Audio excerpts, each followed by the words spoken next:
Alors bonjour à tout le monde, je suis Enrico Bagaggia, je suis descendu d'Italie avec ma Vespa et mon petit chien. C'est tout, c'est simple. J'ai décidé de le matin à la soirée à peu près, j'ai pris ma moto et je fais 7500 km. Je ne crois pas d'être ici, parce que je ne crois pas d'être ici maintenant, ça fait un mois que je suis ici. Mais c'était une chose vraiment, vraiment dure. Mais j'ai eu la chance de connaître n'importe qui m'a aidé. Je me suis couché chez des tapis berbères, chez des tentes de Touareg, chez quelqu'un. On a mangé ensemble avec le même cuillère, tu sais. Et j'ai eu une expérience en Mauritanie, que ce n'est pas un pays fantastique, si vous voulez, parce que toi, tu dois traverser le désert. Mais quand je suis arrivé à la douane, elle était fermée. Elle m'a dit non, tu dois dormir par terre. J'ai dit bon, mais je suis tombé 2 fois dans une piste avec la Vespa. Bon, c'était 10 heures de la nuit. J'ai dit bon, écoute, je me mets là avec mon petit chien. Mais le gendarme, il est sorti à 1 heure de la nuit. Il m'a dit est-ce que tu veux mon lit? Et moi, je dis non, merci. Tu as besoin de quelque chose? Bon, de l'eau, si vous voulez, ça suffit pour moi et pour mon chien. Mais lui, il est sorti avec une chose fantastique. Un petit bassin avec du lait de chameau. Et moi, je partageais ça avec un aspirine, avec mon chien. Lui, il n'a pas pris l'aspirine, naturellement. Et j'ai dormi comme un roi. Le cœur de cet homme-là, il était une chose magnifique.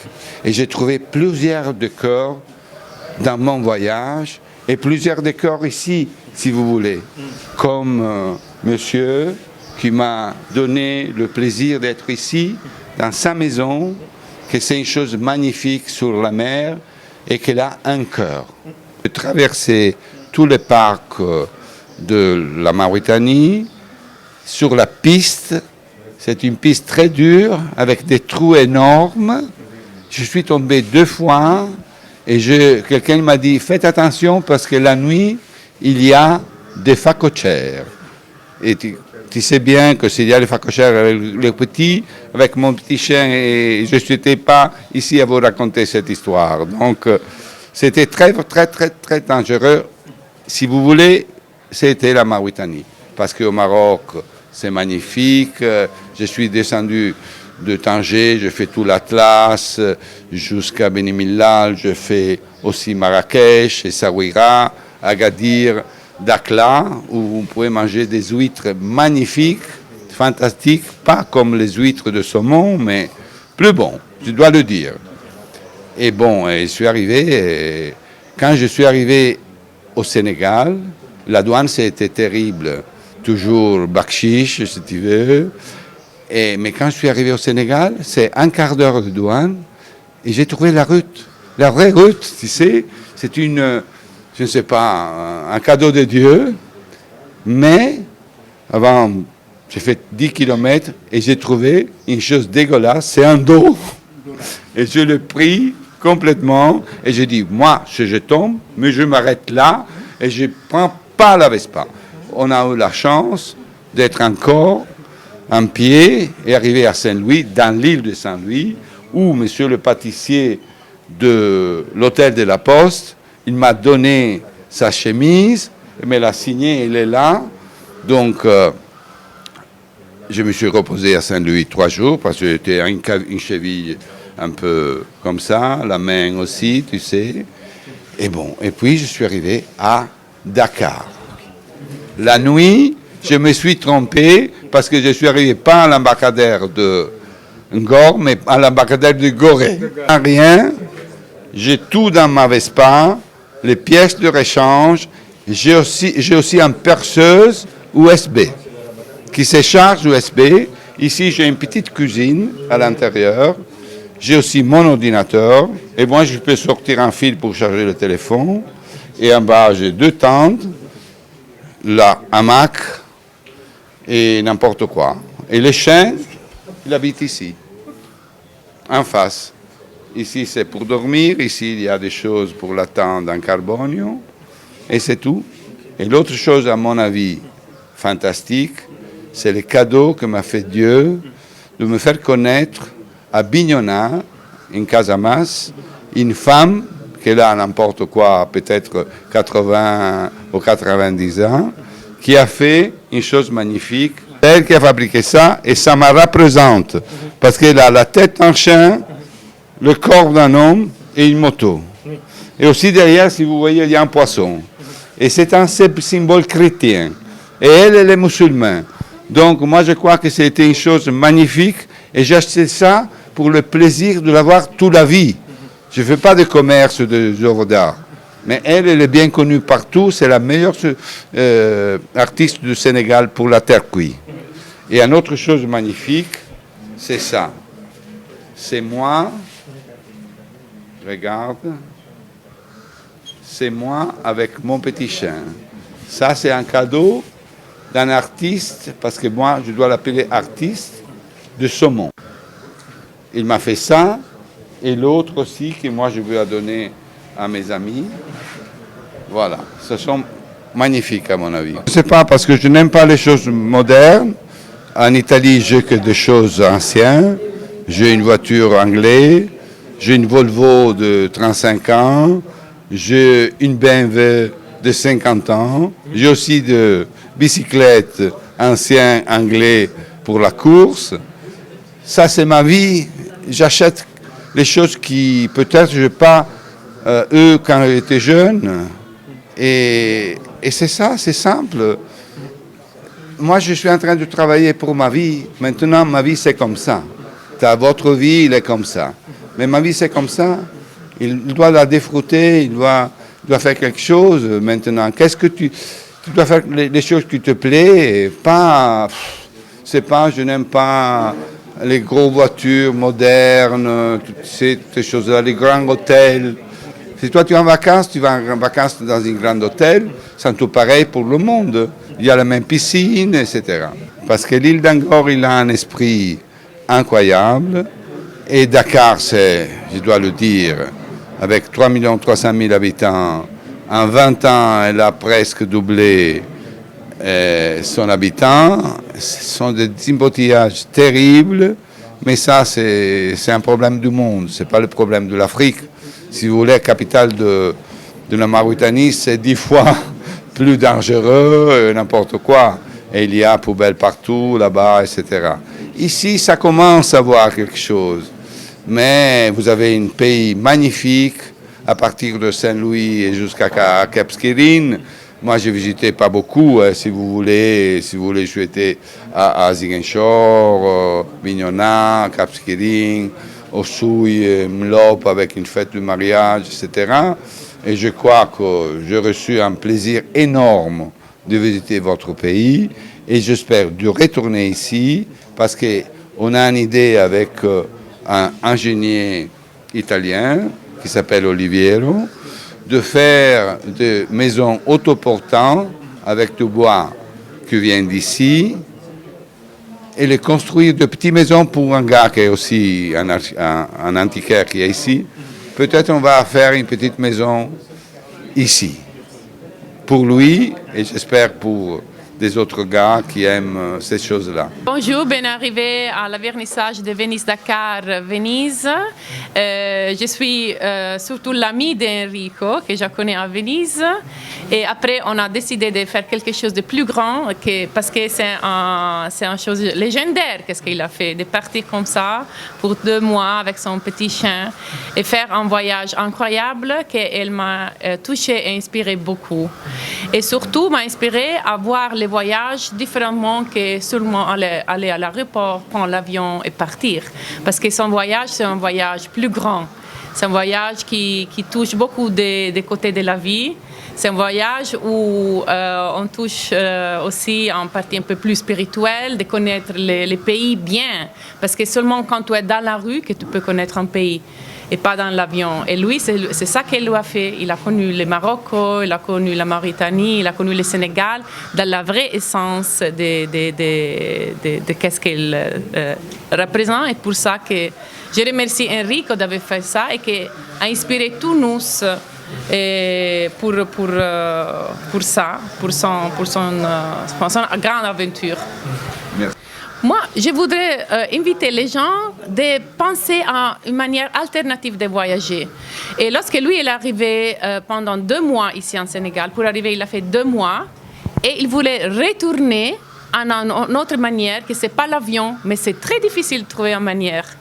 Et il voulait retourner en bateau, mais ça, ce n'est pas possible. Alors, je voudrais inviter tous nous de penser comment on peut trouver une manière alternative lorsqu'on parle beaucoup de climat de changement, que l'avion c'est un des problèmes plus grands parce que maintenant il y a millions de personnes qui prennent l'avion chaque jour comme c'était l'autobus parce que aussi les prix sont devenus très, très petits.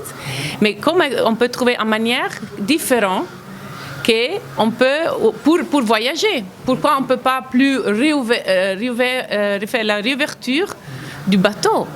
Comme en Sénégal, pour aller à Cap-Vert, ce n'est pas possible d'aller en bateau. Je suis obligée de prendre toujours l'avion. Alors, c'est mon invitation à réfléchir, de trouver, surtout qu'on doit tout maintenant collaborer pour sauver la Terre, les planètes qui se trouvent dans un grand problème de pollution, de réfléchir sur ça.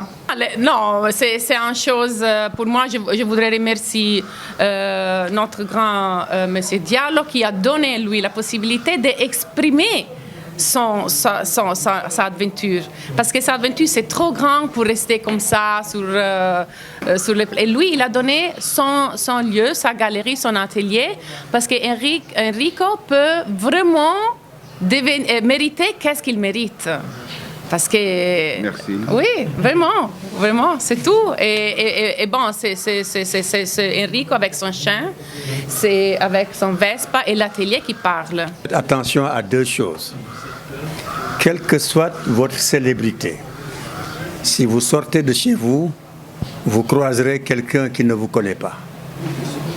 Quelle que soit votre fortune, quand vous sortez de chez vous, vous trouverez sur votre parcours quelque chose qui ne vous appartient pas. Donc on n'est jamais connu de tout le monde. Mais on a beaucoup d'amis. Et cette famille faite d'amitié a grossi aujourd'hui grâce à Enrique. Merci à toi. Il est là. Il a grossi aussi la famille sénégalaise. Parce qu'il n'était pas obligé de poser un point final Sénégal. Il pouvait poser un point final Mauritanie. Partir de Venise, s'arrêter en Mauritanie, c'était suffisant comme exploit. Partir de Venise, s'arrêter au Maroc, c'était suffisant comme exploit. Mais il s'est fixé un objectif, je veux arriver au Sénégal. C'est parce qu'il sait que le Sénégal est une terre de paix. Il sait que le Sénégal est une terre de générosité. Il sait que le Sénégal offre énormément de possibilités de partage. Donc je le remercie au nom de mon pays et au nom de toutes ces valeurs auxquelles il a dû penser de manière consciente ou inconsciente au point de fixer sa destination finale, le Sénégal. Disons que là, encore une fois, les choses se font de manière naturelle. Quand il quittait Venise, nous ne nous connaissions pas. Exactement. Quand il est arrivé au Sénégal, nous ne nous connaissions pas.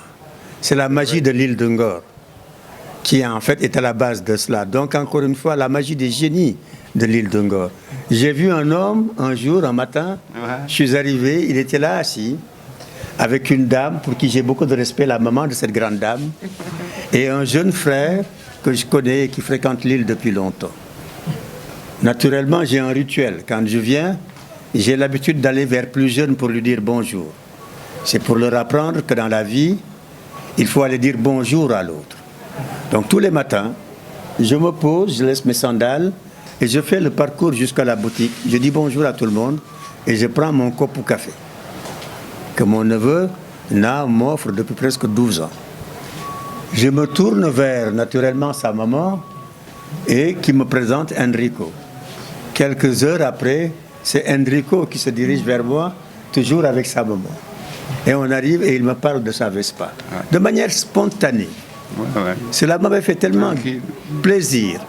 La curiosité était forte. Le parcours était énorme pour moi. Et je me suis mis à réfléchir comme un artiste. Comment peut-on se réveiller un matin Et imaginez faire 750 km avec une Vespa qui est plus âgée que mon fils. Et je lui dis, mais où est cette Vespa? Il me dit, la Vespa est dans un garage quelque part de l'autre côté là-bas. Je lui dis, mais pourquoi est-ce que tu n'amènes pas la Vespa ici? C'est la vérité, ça. Il me dit, mais oui, je ne sais pas. Je lui dis, non, on donne des instructions tout de suite. J'ai appelé Kossa. Je lui dis que j'ai un ami qui arrive. Mettez des garçons pour l'aider. Il va faire venir sa Vespa et je voudrais que la Vespa traverse. Arrivé ici, c'était quelque chose de puissant. Tous les jeunes se sont levés. Certains d'entre eux n'ont pas connu la Vespa. Et c'était aussi une des premières fois qu'on voyait un engin motorisé sur l'île de Ngor. Ah oui. C'est une fille qui est venue, qui a pris la Vespa et qui l'a poussée jusque devant la porte. Tout ça, c'était quand même important et cela relève d'enseignement. Alors, quand nous disons que nous voulons donner une vocation culturelle à cette île, une vocation de partage à cette île, une vocation de générosité, j'ai saisi cette opportunité pour lui dire, ta Vespa, le meilleur endroit où elle peut être au monde, c'est à l'intérieur là. Je ne voulais même pas la laisser dehors. Je lui ai dit, tu laisses la Vespa là où j'ai l'habitude de travailler. C'est vrai.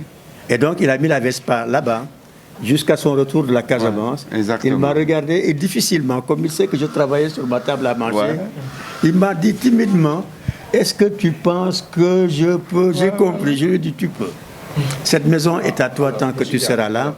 Encore une fois, 1000 fois merci Enrique. Quelque chose d'abord de phénoménal du point de vue de l'aventure, c'est quelque chose de colossal du point de vue de la démarche, parce qu'il y a quand même quelque part quelque chose de très fortement structuré.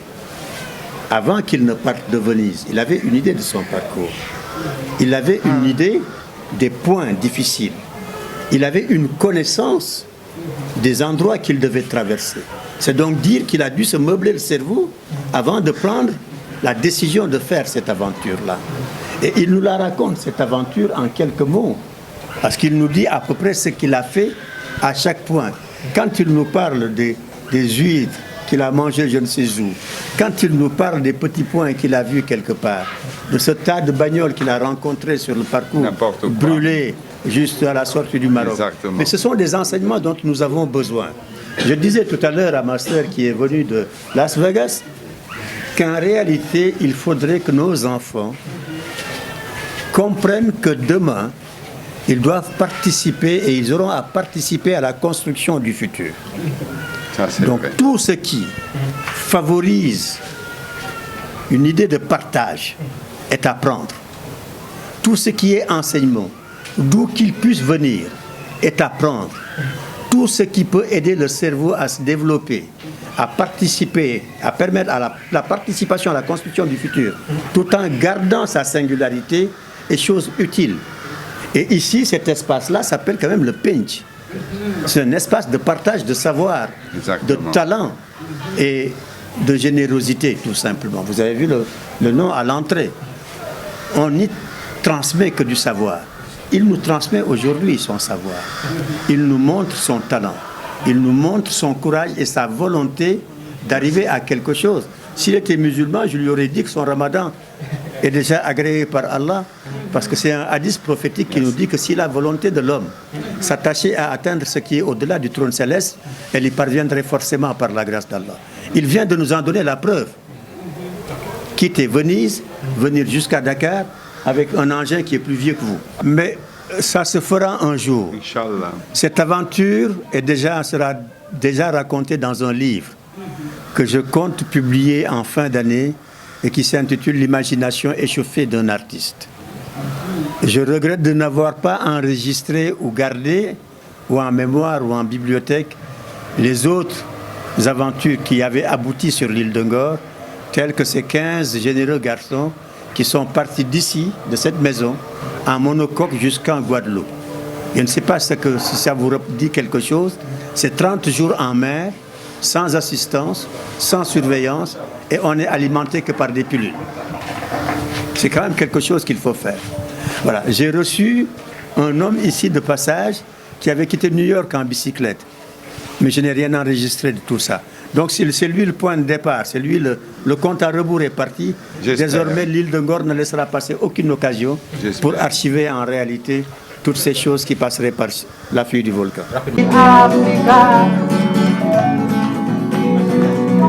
Africa Mansumareola, Ogunalawa, Anfi Maman Tito Wawa, je me sens chez moi.